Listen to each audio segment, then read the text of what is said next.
Pandai Sirah Rasulullah bagian 27. Orang yang berselimut. Muhammad yang kini telah menjadi Rasulullah terbangun karena mendengar malaikat Jibril membawa wahyu kepadanya. Bismillahirrahmanirrahim. Ya ayyuhal mudassir kum lafanzir wa rabbaka fakabbir wa siyabaka fatahhir wa rujza fahjur wa la tamnun tastaksir walirabbika fasbir, yang artinya, hai orang yang berkemul atau berselimut, bangunlah lalu berilah peringatan, dan Tuhanmu agungkanlah, dan pakaianmu bersihkanlah, dan perbuatan dosa tinggalkanlah, dan janganlah kamu memberi dengan maksud memperoleh balasan yang lebih banyak, dan untuk memenuhi perintah Tuhanmu, bersabarlah. Khadijah memandang Rasulullah dengan kasih yang bertambah besar. Beliau perlahan mendekati suaminya. Khadijah dengan lembut memintanya agar kembali tidur. Waktu tidur dan istirahat sudah tidak ada lagi, Khadijah. Demikian jawab Rasulullah. Jibril membawa perintah supaya aku memberi peringatan kepada umat manusia, mengajak mereka, dan supaya mereka beribadah hanya kepada Allah. Namun, siapa yang akan kuajak? Siapa pula yang akan mendengarkan? Khadijah cepat-cepat menenteramkan hati suaminya. Diceritakannya apa yang tadi dikatakan Warakah. Dengan penuh semangat, Khadijah menyatakan diri sebagai orang yang mengimani Rasulullah. Dengan demikian, tercatat dalam sejarah bahwa orang pertama yang memeluk Islam adalah Khadijah. Untuk lebih menenteramkan Rasulullah, Khadijah meminta suaminya memberitahu dirinya apabila malaikat datang. Kemudian, Jibril memang datang, namun hanya Rasulullah yang dapat melihatnya. Khadijah mendudukkan Rasulullah di pangkuan sebelah kiri, lalu ke pangkuan sebelah kanan. Malaikat Jibril masih terlihat oleh Rasulullah. Namun ketika Khadijah melepas penutup wajahnya, Rasulullah melihat sang malaikat menghilang. Dari kejadian itu, Bunda Khadijah merasa yakin bahwa yang datang itu benar-benar malaikat, bukan jin. Bertemu Warakah. Tidak lama kemudian Rasulullah bertemu dengan Warakah bin Naufal. Saat itu Rasulullah sedang melaksanakan tawaf. Sesudah Rasulullah menceritakan keadaannya, Warakah berkata, "Demi dia yang memegang hidup Warakah, engkau adalah nabi atas umat ini. Engkau telah menerima namus besar seperti yang pernah disampaikan kepada Musa. Pastilah kau akan didustakan, disiksa, diusir, dan diperangi orang. Kalau sampai pada waktu itu aku masih hidup, pasti aku akan membela yang di pihak Allah dengan pembelaan yang sudah diketahuinya pula." Kemudian Warakah mendekat dan mencium ubun-ubun Rasulullah. Kini Rasulullah memalingkan wajah ke sekitarnya, melihat orang-orang yang menyembah patung-patung batu. Orang-orang itu juga menjalankan riba dan memakan harta anak yatim. Mereka jelas-jelas berada dalam kesesatan. Kepada orang-orang inilah Rasulullah diperintahkan untuk menyeru agar mereka menghentikan perbuatan-perbuatan itu.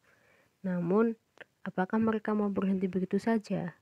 Orang-orang Quraisy itu benar-benar amat kuat dalam memegang keyakinan mereka. Orang-orang itu bahkan siap berperang dan mati untuk mempertahankan keyakinan mereka. Untuk itu, Rasulullah memerlukan datangnya wahyu penuntun lagi. Namun, wahyu yang dinantikan Rasulullah ternyata tidak juga turun. Jibril tidak pernah datang lagi untuk waktu yang lama. Rasulullah merasa amat terasing. Rasa takutnya kembali muncul. Beliau takut jika Allah melupakan bahwa tidak menyukainya. Rasulullah kembali pergi ke bukit dan menyendiri lagi di Gua Hira.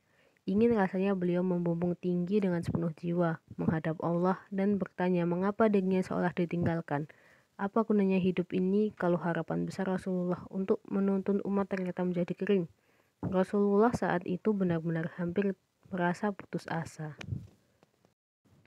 Tiba-tiba wahyu itu turun dalam surat Ad-Duha. Bismillahirrahmanirrahim.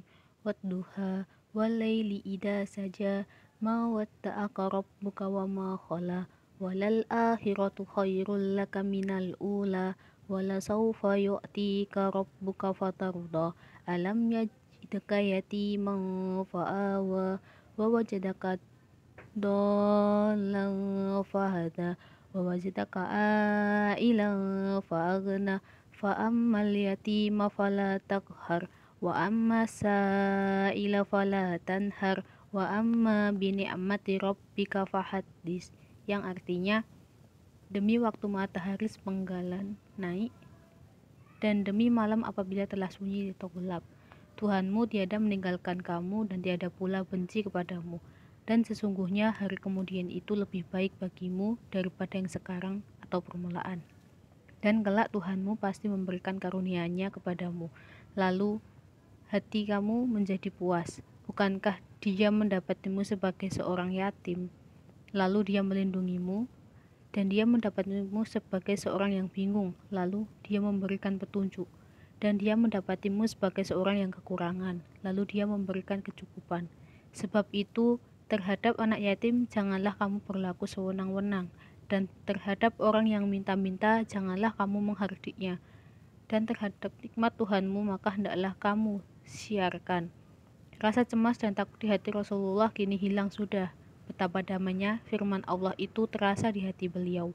Rasulullah harus menjauhi setiap perbuatan munkar dan membersihkan pakaiannya. Beliau selalu mengajak orang mengingat Allah. Beliau harus tabah menghadapi gangguan, tidak boleh menolak orang yang meminta bantuan dan berlaku lembut kepada anak yatim. Allah juga mengingatkan bahwa Rasulullah yatim, lalu Allah melindunginya lewat asuhan kakeknya Abdul Muthalib dan pamannya Abu Thalib. Dulu Rasulullah hidup miskin, lalu Allah memberikan kekayaan. Allah pula yang telah menyandingkan beliau dengan Khadijah yang menjadi kawan semasa muda. Kawan semasa beliau bertahanut, kawan yang penuh cinta kasih, yang memberi nasihat dan rasa kasih sayang.